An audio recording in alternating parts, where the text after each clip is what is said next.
এইবার লাশ থেকে কথা আসা শুরু করছে। লাশ বলতেছে, লাশ মেরি কফরি হায় বেকাফন, क्या कफन मिलता नहीं है बाजारों में, लाश मेरी क्यों पड़ी है बेकफन, क्या कफन मिलता नहीं है बाजारों में। উনি বলতেছে যে আমি একজন আল্লাহর পাগল, আল্লাহকে পাওয়ার জন্য সংসার ছেড়েছি, বাড়ি ছেড়েছি, বউ ছেড়েছি, ছেলে মেয়ে সবকিছু ছেড়ে জঙ্গলে আশ্রয় নিয়েছি, পুরা হায়াতটা আল্লাহ পাকের জিকিরে কাটাই দিয়েছি। সমস্ত হায়াতটা আমি আল্লাহ পাকের জিকিরে কাটাই দিলাম, আজকে 3 দিন পর্যন্ত আমি ইন্তেকাল হয়ে গেছি, আমার লাশটা এখনো দাফনের ব্যবস্থা হয় না। সমাজের একজন একবার নিম্ন শ্রেণীর লোক, যাকে মানুষ সালামও দেয় না, এইরকম একজন লোকও যদি মারা হয়, মানুষ কয়েক দলে বিভক্ত হয়ে যায়। কেউ মসজিদে গিয়ে এলান করে যে অমুক ব্যক্তি মারা গিয়েছেন, কেউ বলে আমি বাঁশ কাটার জন্য চলে যাচ্ছি, কেউ বলতেছে আমি কাফন নিয়ে আসতেছি, কেউ বলে আমি গরম পানি করার জন্য চলে যাচ্ছি। একদল চলে যায়, একদল চলে যাচ্ছে কবর খনন করার জন্য, আর কিছু কবরের সারট দেওয়ার জন্য ব্যবস্থা করতেছে। বিভিন্ন জনে বিভিন্ন রকমের কাজের দায়িত্ব নিয়ে যায়, নেয় কিনা? আমার কথা বুঝতেছেন? নেয় না? তো বলতেছে একজন সাধারণ মানুষ মারা গেল যদি এই অবস্থা হয়, আর আমি এক আল্লাহর পাগল, আল্লাহকে পাওয়ার জন্য এইখানে আজকে কত বছর ধরে আল্লাহ জিকির করলাম, আমার বুঝি কাফনের কাপড় বুঝি বাজারে শর্ট পড়ে গেছে। লাশ মেরি কফরি হায় বেকাফন, क्या कफन मिलता नहीं है बाजारों में, अल्लाह अल्लाह अल्लाह अल्लाह अल्लाह अल्लाह अल्लाह अल्लाह। তো বলতেছে এই কথা যখন শুনছি, কিরে আশ্চর্য কথা, লাশ থেকে যে কথা আসে, এখন বলতে পারেন লাশ থেকে কি কথা হয় নাকি? তা আবার সেখান থেকে বলতেছে, नबाशत मौत हरगिज़म बियारा, नहरियत अतकिया ओ अस्पियारा, जदारे ता बदारे नकले बाशद, जे शुगले कारे दुनिया उजले बाशद। को যারা আল্লাহর ওলি হয়ে যায়, আহাল্লাহ হয়ে যায়, এরকম দেখবেন মাটি খনন করার পরে তার লাশটা অক্ষত আছে, কাফনের কাপড় পর্যন্ত দাগ পড়ে না। সুবহানাল্লাহ, এরকম হয়ে গেছে না? তারা আল্লাহ পাকের প্রিয় হয়ে গেছে এবং লাশে কথা বলছে, এরকম হাজারো ঘটনা আছে। বলে তাহলে কি হয়, এরা তো আমরা দেখতে মরতেছে, তার গোসলও দেওয়া হয়, কাফনও দেওয়া হয়, তাহলে এটা তাকে মৃত্যু বলবো না, কি বলবো না? তারা বলতেছে এক স্থান থেকে আরেক স্থানে মাত্র ট্রান্সফার হয়েছে, এক জায়গা থেকে আরেক জায়গায় বদলি হয়েছে। नबाशत मौत हरगिज़म बियारा, नहरियत अतकिया ओ अस्पियारा, जदारे ता बदारे नकले बाशद, যে শুগলে কারে দুনিয়া ও জেলে বাশদ। কো তারা শুধু এক স্থান থেকে আরেক স্থানে পরিবর্তন হয়। সুবহানাল্লাহ। কো এই জন্য যখন দেখছে লাশ থেকে কথা আসছে, সাথে সাথে লক্ষ লক্ষ মানুষ বলে এই লোকটা তো বড় বুজুর্গ মানুষ, না হয় লাশ থেকে কেমনে কথা আসে, সাথে সাথে মানুষ তার জানাজার সব ব্যবস্থা করে ফেলে। সুবহানাল্লাহ, জোরে বলেন না সুবহানাল্লাহ। বলেন এই যে এত দামি কে করেছে? জোরে বলেন না, কিসে করেছে? আল্লাহ জিকিরে। কিসে করেছে? আল্লাহ জিকিরে করেছে। আনাউযু বিল্লাহি মিন শুরুরি আনফুসিনা ওয়া মিন সাইয়্যাতি আমালিনা, মান ইয়াহদিহিল্লাহু ফালা মুদিল্লা লাহু ওয়া মান ইউদ্লিলহু ফালা হাদিয়া লাহু, ওয়া নাশহাদু আন লা ইলাহা ইল্লাল্লাহু ওয়াহদাহু লা শারীকা লাহু, ونشهد أن سيدنا وحبيبنا ومولانا محمدا عبده ورسوله. সকলে পড়েন আল্লাহুম্মা সাল্লি আলা মুহাম্মাদিন ওয়া আলা আলি মুহাম্মাদ, কামা সাল্লাইতা আলা ইব্রাহিম ওয়া আলা আলি ইব্রাহিম, ইন্নাকা হামিদুম মাজিদ। اللهم بارك على محمد وعلى آل محمد كما باركت على إبراهيم وعلى آل إبراهيم إنك حميد مجيد. فقد قال الله تعالى في كلامه المجيد وفرقان الحميد: أعوذ بالله من الشيطان الرجيم، বিসমিল্লাহির রহমানির রহিম ইয়া আইয়ুহাল্লাযীনা আমানু যকুরুল্লাহা যিকরান কাসীরা সাদাকাল্লাহু আযীম। আলহামদুলিল্লাহ, আজকের এই মাহফিলের সম্মানিত সভাপতি এবং আজকের এই মাহফিলের প্রধান অতিথি, বিশেষ অতিথি এবং হযরত উলামায়ে কেরাম, মাদ্রাসা, স্কুল, কলেজ, ভার্সিটির ছাত্র ভাইয়েরা, মঞ্চে উপস্থিত সম্মানিত মুসল্লিয়ান আজম, পর্দার আড়ালের মা ও বোনেরা, সর্বপ্রথম আল্লাহ পাকের শুকরিয়া জ্ঞাপন করা দরকার যে আল্লাহ তাআলা আমাদেরকে এইরকম এক মুসিবতের সময়, যে মুসিবতটা পুরা বিশ্বের মধ্যে চলতেছে, এর মধ্যে থেকে আল্লাহ তাআলা আমাদেরকে সুস্থতার সাথে, ইমানের সাথে বাঁচিয়ে এইরকম একটি নুরানি মজমার মধ্যে আসার, বসার তৌফিক দিয়েছেন। এই জন্য সকলে বলি আলহামদুলিল্লাহ। আরো জোরে বলি আলহামদুলিল্লাহ। আমরা মনে হয় পেরেশান নাকি যে আলহামদুলিল্লাহ জোরে বললে অসুবিধা হয়ে যাবে। আল্লাহ তৌফিক দিয়েছেন। এখানে যত মানুষ আছে, পৃথিবীতে যত মানুষ আছে, 700 কোটি বলেন, 750, 800 কোটি মানুষ হইলে প্রত্যেকটা মানুষকে আল্লাহ একটা একটা জবান দিয়েছেন। আর প্রত্যেকের জবানকে আল্লাহ তাআলা শুকরিয়ার জন্য ব্যবহার করে না। কচুয়া বাজারের যতগুলো মানুষ আছে, সবাই আসলে এরকম প্যান্ডেল আরো 2-3টা লাগবে, মাঠ লাগবে। আমার কথা বুঝতেছেন? কিন্তু সবাই আসতে পেরেছে? আসতে পারে না। আসবে ইনশাআল্লাহ, অবশ্যই আসবে। তো আবার সবাই দেখেন, এখানে মাহফিল চলতেছে, কেউ পাশে বসে মোবাইলের মধ্যে তার চোখটা, আসরের আজান হয়েছে, জামাত হয়েছে, আজানের শব্দটা তার কানে যায় নাই। এবং এই মুহূর্তে আমরা কেউ আল্লাহ পাকের শুকরিয়া আদায় করেছি, আর কেউ দেখেন মিথ্যা কথা বলতেছে, কেউ বিড়ি টানতেছে, কেউ গুনার কথা বলতেছে, কেউ বিভিন্ন গীবত শিকায়াত করতেছে। কিন্তু আল্লাহ তাআলা আমাদের জবানকে আল্লাহর শুকরিয়া জ্ঞাপন করার জন্য ব্যবহার করেছেন। এই জন্য সবাই বলে আলহামদুলিল্লাহ। আল্লাহ তাআলা অসংখ্য অগণিত নেয়ামত দান করেছেন এবং বলছেন যে ওয়াইন তাউদ্দু নি'মাতাল্লাহি লা তুহসুহা, যে এত বেশি নেয়ামত দিয়েছেন যে এই নেয়ামতগুলো যদি তোমরা গুনতে শুরু করো, তাফসীরের মধ্যে লেখছে কারা গুনবে? বলে সমস্ত পৃথিবীর শুরু থেকে শেষ পর্যন্ত যত মানুষ আছে, আর মানুষ এবং জিন জাতি, মানুষ তো একটা হিসাব আছে 800 কোটি, 850 কোটি, কিন্তু জিনের তো কোনো কত কোটি কেউ হিসাব করতে পারছে? বিজ্ঞানও পারে নাই। কিন্তু এত কিছু সমস্ত জিন এবং মানুষ যদি একে অপরের সহযোগী হয়ে যায়, জিনেরা মানুষকে সহযোগিতা করছে, মানুষও জিনদেরকে সহযোগিতা করতেছে, সহযোগিতা করে কতদিন ধরে গুনবে?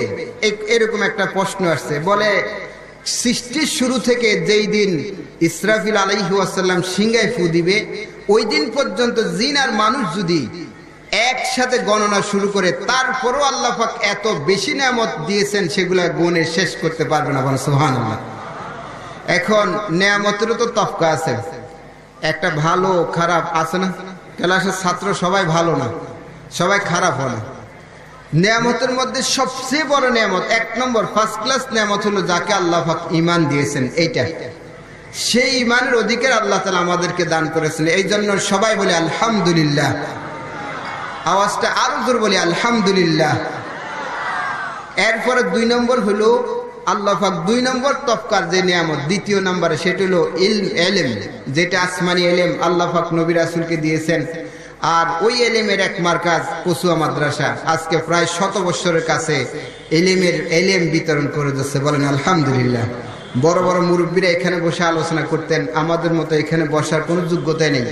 বরকতের জন্য বসা হুজুর আদেশ করেছেন। এই জন্য তো আল্লাহ পাক মানুষকে খুব মহব্বত করেন এবং এমন একটা ইবাদতের কথা বলছেন যে ইবাদতটা করতে কারো কোনো কষ্ট হয় না, পয়সা খরচ হয় না, সময় ব্যয় হয় না, শরীরে শক্তিও লাগে না।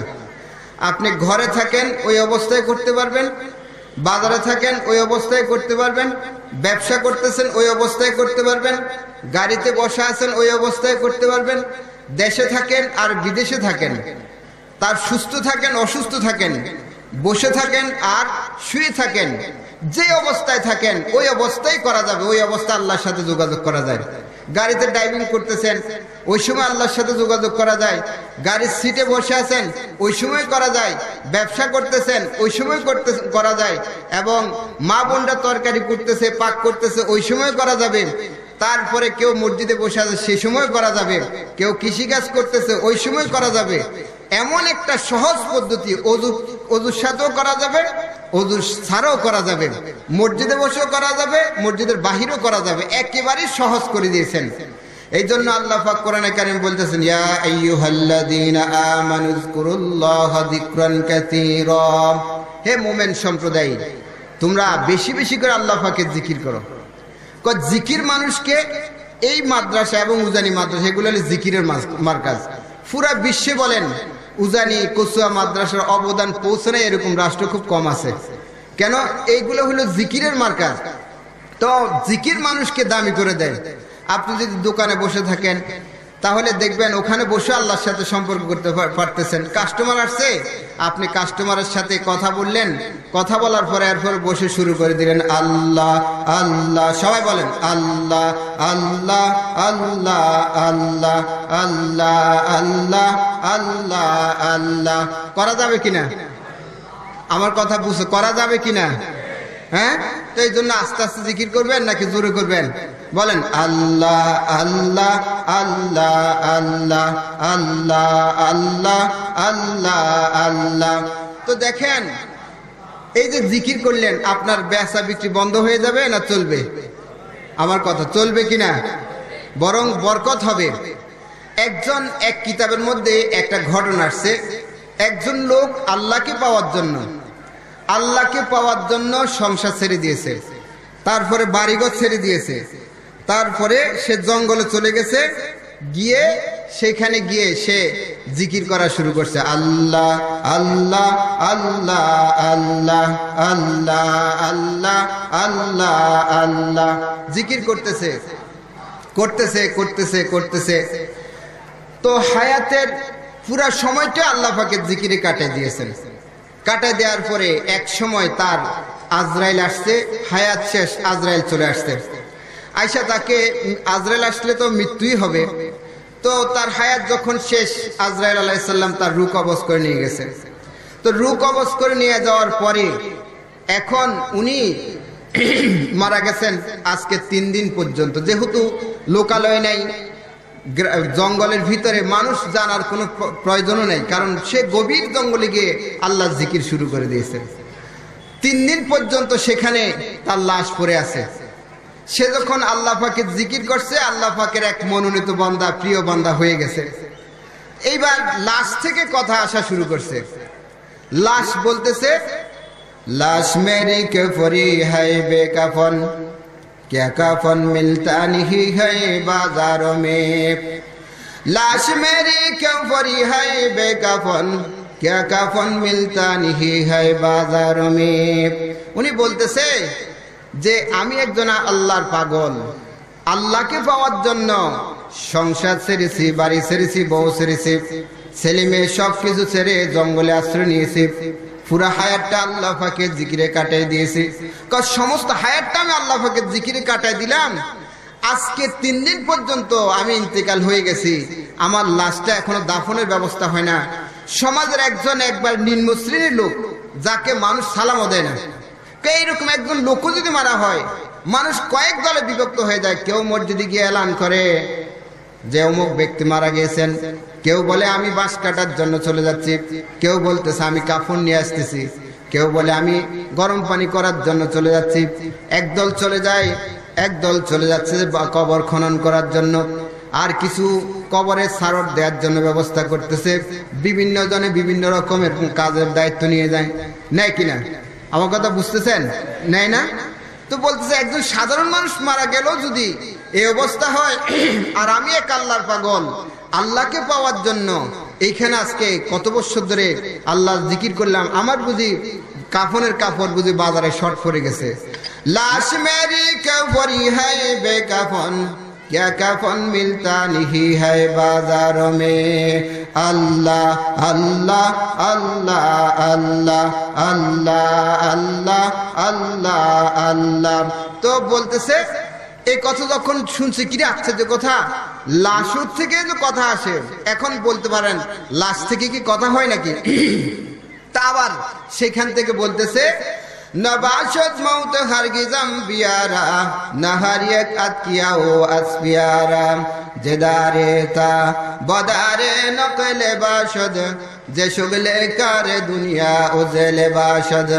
को যারা আল্লাহর ওলি হয়ে যায়, আহলুল্লাহ হয়ে যায়, এরকম দেখবেন মাটি খনন করার পরে তার লাশটা অক্ষত আছে, কাফনের কাপড় পর্যন্ত দাগ পড়ে না। সুবহানাল্লাহ, এরকম হয়ে গেছে না? তারা আল্লাহ পাকের প্রিয় হয়ে গেছে এবং লাশে কথা বলছে, এরকম হাজারো ঘটনা আছে। বলে তাহলে কি হয়? এরা তো আমরা দেখতে মরতেছে, তার গোসলও দেওয়া হয়, কাফনও দেওয়া হয়, তাহলে এটা তাকে মৃত্যু বলবো না কি বলবো না? তারা বলতেছে এক স্থান থেকে আরেক স্থানে মাত্র ট্রান্সফার হয়েছে, এক জায়গা থেকে আরেক জায়গায় বদলি হয়েছে। नबाशत मौत हरगिज़म बियारा नहरियत अतकिया ओ अस्पियारा जेदारे ता बदारे नकले बाशद जे शुगले कारे दुनिया उजले बाशद। को তারা শুধু এক স্থান থেকে আরেক স্থানে পরিবর্তন হয়। সুবহানাল্লাহ। কো এই জন্য যখন দেখছে লাশ থেকে কথা আসছে, সাথে সাথে লক্ষ লক্ষ মানুষ বলে এই লোকটা তো বড় বুজুর্গ মানুষ, না হয় লাশ থেকে কেমনে কথা আসে? সাথে সাথে মানুষ তার জানাজার সব ব্যবস্থা করে বলে। সুবহানাল্লাহ, জোরে বলেন না সুবহানাল্লাহ। বলেন এই যে এত দামি কে করেছে? জোরে বলেন না কিসে করেছে? আল্লাহ জিকিরে। কিসে করেছে?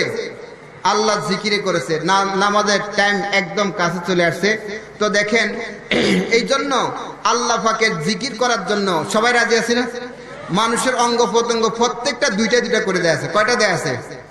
বলেন না কয়টা দেয়া আছে? দুইটা। হাত দুইটা, পা দুইটা, চক্ষু দুইটা, কর্ণ দুইটা, ঠিক আছে কিনা? জবান কয়টা দিয়েছে?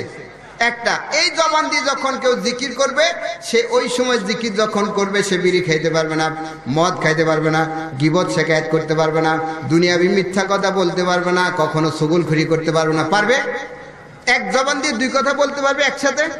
কথা পারবে মনে হয়? পারবে নাকি? এই জন্য আস্তে আস্তে কেন বলো, আমার কথা ভাবে বুঝতেছেন না? নাইলে আপনারা পারবে? পারবে না। তাইলে কি জিকির করব না গীবত শিকায়াত করব? বলেন সবাই জিকির করব না গীবত শিকায়াত করব? হ্যাঁ, এই জন্য সবসময় মাহফিলে আসার আগে, মাহফিলে অবস্থান আর মাহফিল থেকে যাওয়ার পরে যদি আমার হায়াত পরিবর্তন না হয়, এই মাহফিল আমার কোনো কাজে আসলো না। বলো মাহফিলে আসলাম, মাহফিল শোনার পরে যদি পরিবর্তন হয়, অসুখ হয়েছে, ওষুধ খাওয়ার পরে যদি দেখা যায় রোগী সুস্থ হচ্ছে, বলো ওষুধে কাজ করেছে, বলে কিনা? আজকে মাহফিলে আসার পরে যদি বাড়িতে গিয়ে যে আমার পরিবর্তন হয়েছে, আগে দাঁড়িয়ে রাখি না দাঁড়িয়ে রেখে দিয়েছি, বিড়ি খাইতাম বিড়ি ছেড়ে দিয়েছি, নামাজ পড়ে নামাজ পড়তেছি, তাহলে বুঝবো যে এই মাহফিলে আমার কি করেছে। বলেন না কি করেছে? মানে বেশি একটু বিরক্তি লাগতেছে। কি হয়েছে? পরিবর্তন হয়েছে। এখন কি পরিবর্তন হবো না যা আসছে তার চেয়ে খারাপ হয়ে যাবে? ইনশাআল্লাহ আল্লাহ আমাদের সবাইকে পরিবর্তন হওয়ার সুযোগ দান করুন। ছোট্ট ছোট্ট কিছু আমল শুনেন। নানুপুর হুজুর কুতুবুল আলম আল্লামা শাহ জমিরুদ্দিন সাহেব রহমাতুল্লাহ প্রায় এই সমস্ত ছোট্ট ছোট্ট আমল বলতেন। আমার জন্য জান্নাত আছে, আমার বিবির জন্য কথা, বিবির জন্য কি আছে? জান্নাত আছে, জাহান্নাম আছে, আছে কিনা? তাহলে আমি আজকে গিয়ে বাড়িতে বলবো, ছেলেকে বলবো, বিবিকে বলবো, স্ত্রীকে বলবো যে এই আমলগুলা করলে আল্লাহ আমাদেরকে এরকম বরকত দিবেন। এক নম্বরে মেসওয়াক করব। মিসওয়াক সর্বনিম্ন ফায়দা, একেবারে কম দরজার ফায়দা হলো যে মিসওয়াক করবে সব সময়। আল্লাহ পাক তার আমল, তাকে তার মৃত্যুটা আল্লাহ পাক ঈমানের সাথে দান করবে। সুবহানাল্লাহ। এখন ঈমানের সাথে সবাই মরতে চাই না? কারা কারা চায়? আজ থেকে মেসওয়াকের আমল কারা করো? আল্লাহ সবাইকে আমল করার তৌফিক দান করুন। আপনি একা করবেন না বাড়ির সবাইকে বলবেন? একজনকে বলছে মিসওয়াক করেন, কয় হুজুর পকেট তো বার হয়ে যায়। ওমা পকেট বার হয়ে যায় বলছে, কিন্তু তার পকেটের মধ্যে আলিবিরির প্যাকেট 2 টাকা দামের এক বুন্দা, এইটা পকেট কি হয় না? মিসওয়াকটা বার হয়ে যায়। মিসওয়াকের দাম কত? 10 টাকা। এই জন্য বিবিকে, ছেলেকে, মেয়েকে, ঘরের সবাইকে মিসওয়াকের আমল করাবো। 2 নম্বরে দুরূদ শরীফ পড়বে বেশি করে। মরহুম হযরত রহমাতুল্লাহ উনি বলছেন দুরূদ শরীফ যে পড়বে ওই ঘর, দুরূদ শরীফের ফায়দা নগদ সাল্লাল্লাহু আলাইহি ওয়াসাল্লাম। বলেন কি? সবাই বলেন সাল্লাল্লাহু আলাইহি ওয়াসাল্লাম। এটা পড়লেন, 3টা পুরস্কার সাথে সাথে দিয়ে দিয়েছেন। 1 নম্বরে 10টা গুনাহ মাফ, 2 নম্বরে 10টা নেক লিখে দিবেন, 3 নম্বরে আমার মর্যাদা আল্লাহ পাক 10 গুণ বৃদ্ধি করে দেবেন। বলেন সুবহানাল্লাহ। এবার বলেন সাল্লাল্লাহু আলাইহি ওয়াসাল্লাম বলার সাথে সাথে আপনার কত মিনিট খরচ হয়েছে, কত শক্তি ব্যয় হয়েছে, কত টাকা খরচ হয়েছে? হয়েছে? হয় নাই। কিন্তু আরেকটা ফায়দা, সাথে সাথে পড়ার সাথে সাথে রাসূলুল্লাহ সাল্লাল্লাহু আলাইহি ওয়াসাল্লামের রওজার মধ্যে নক হয়ে গেছে, ইয়া রাসূলুল্লাহ কসুয়া মাদ্রাসা থেকে অমুকের ছেলে অমুকে আপনার দুরূদ শরীফ পড়েছে। সুবহানাল্লাহ। আরো বহুত ফায়দা, আল্লাহ রসুলের জিয়ারত নসিব হবে, তারপরে শাফায়াত নসিব হবে। দুরূদ শরীফ পড়বো তো ইনশাআল্লাহ। অনেকে বুড়া মানুষ বলে যে আমরা তো কোরআন শরীফ শিখি নাই, ছোট্টবেলা পরিবেশ ছিল না কোরআন শরীফ শিখার, এখন কোরআন শরীফ পড়তেও পারে না, বুড়া হয়ে গেছে, চোখে দেখি না, ওযু রাখতে পারি না, আমাদের কি উপায় আছে? বলে যদি আপনি 3 বার কুল হুয়াল্লাহ পড়েন, কি পড়েন? বলেন কি পড়েন? কুল হুয়াল্লাহ। এইটা তো পারবেন। 3 বার পড়লে 1 খতম কোরআন শরীফের সব আল্লাহ পাক আপনার আমল নামা দিয়ে দেবেন। সুবহানাল্লাহ। এটা বাড়ি থেকে বলবেন তো, নিজে করবেন তো? মনে করবেন, এই জন্য কইলে যদি আবার করা লাগে, করবেন তো সবাই ইনশাআল্লাহ। যে নেক কাজ করলো সে নিজের উপর নিজে ইহসান করলো, উপকার করলো। যে গুনাহ করলো সে নিজের উপর নিজে জুলুম করলো। গুনাহ করলে শাস্তি কে ভোগ করবে? আমি গুনাহ করলে প্রেসিডেন্ট সাহেবের শাস্তি ভোগ করবে না কোসের মুহতামিম সাহেবের শাস্তি ভোগ করবে? তাইলে গুনাহ যে করবে সে তার উপরে সে নিজের উপর নিজে জুলুম করলো, আর নেক কাজ করলো সে নিজের উপর নিজে ইহসান করলো। আমি নেক করবো আমাকে আল্লাহ পাক শান্তি দিবেন, গুনাহ করবে আমাকে শাস্তি দিবেন, এই জন্য গুনাহ ছেড়ে দেব। 3 নম্বরে গুনাহ করি নাই এরকম একজন লোক দাঁড়ান যে আমি জিন্দেগিতে গুনাহ করি নাই। গুনাহ করেন এরকম আছে কেউ? নাই। গুনাহ করছে, আমার ভিডিওটা আমি ছেড়ে দিলে দেখবো কত রঙিন ভিডিও আর কত গুনাহ আমি করেছি। রাতে শোয়ার সময় যদি কেউ ইস্তেগফার পড়ে 3 বার, আস্তাগফিরুল্লাহ আস্তাগফিরুল্লাহ আস্তাগফিরুল্লাহ যদি কেউ পড়ে, হুজুর পাক সাল্লাল্লাহু আলাইহি ওয়াসাল্লাম বলেন তার জীবনে যত গুনাহ আছে সমস্ত গুনাহ আল্লাহ পাক মাফ করে দেন। বল সুবহানাল্লাহ। জোরে বলেন না সুবহানাল্লাহ। তো এটা ভালো না, কি বলেন? পড়বো তো সবাই। এখন গিয়ে বাড়িতে গিয়েও বলবো, নিজেও আমল করবো। করবো তো ইনশাআল্লাহ? করবো তো সবাই? আমাদের এই মাদ্রাসার মুহতামিম এবং আমাদের এই মাদ্রাসার শিক্ষা পরিচালক সাহেব, আমাদের নানুপুর বর্তমান হযরতের 2টা চক্ষু। বলেন আলহামদুলিল্লাহ। জোরে বলেন আলহামদুলিল্লাহ। হুজুর খুব মহব্বত করেন, দুজনকে একসাথে ইজাজত দিয়ে দিয়েছেন, খেলাফত দিয়েছেন। বলেন আলহামদুলিল্লাহ। নানুপুর অনেক বড় মাদ্রাসা, অনেক বড়, প্রায় 8,500 ছাত্র। আজকে মাগরিবের পরে আমাদের মুফতি সাহেব ওয়াজ করবেন। গত 3 বছর আগে উনি আসছেন, খুব ভালো বয়ান করেন। আমরা সবাই থাকবো। তারপরে দেখেন মাদ্রাসা এগুলার কোনো বাপ মা নেই, আমরাই বাপ মা চালাবো। কি বলেন? মাদ্রাসায় খরচ করতে গেলে মানুষ মনে করে এটা খরচ বেকার। বাংলার মধ্যে একটা কথা, ইংলিশে ডেবিট আর ক্রেডিট, কি বলে? ইংরেজি শিক্ষিত, ডেবিট ক্রেডিট বলে না? জমা খরচ, জমা, আমার কথা বুঝুন, জমা আর কি বুঝেন না কথা? জমা খরচ বলে না? জমা মানি যেটা জমা করলাম। ব্যাংকে কেউ যদি টাকা জমা দেয়, একই কি বলে যে তার খরচ হয়েছে না জমা করবে? জমা। আর যেটা খরচ হয়ে গেছে এটা তো খরচ। শরীয়তের পরিভাষায় জমা খরচ মানে যেটা গুনার কাজ করলাম, গুনার কাজে খরচ করলাম, ওইটাকে খরচ বলে। আর দিনই যত কাজে আপনি খরচ করবেন, মাদ্রাসা বলেন, মসজিদ বলেন, এতিমখানা বলেন, দান সদকা যা বলেন, সবগুলো আমার অ্যাকাউন্টে আমি জমা করলাম, এইটাই হলো জমা। এই জন্য মাদ্রাসাকে মহব্বত করব।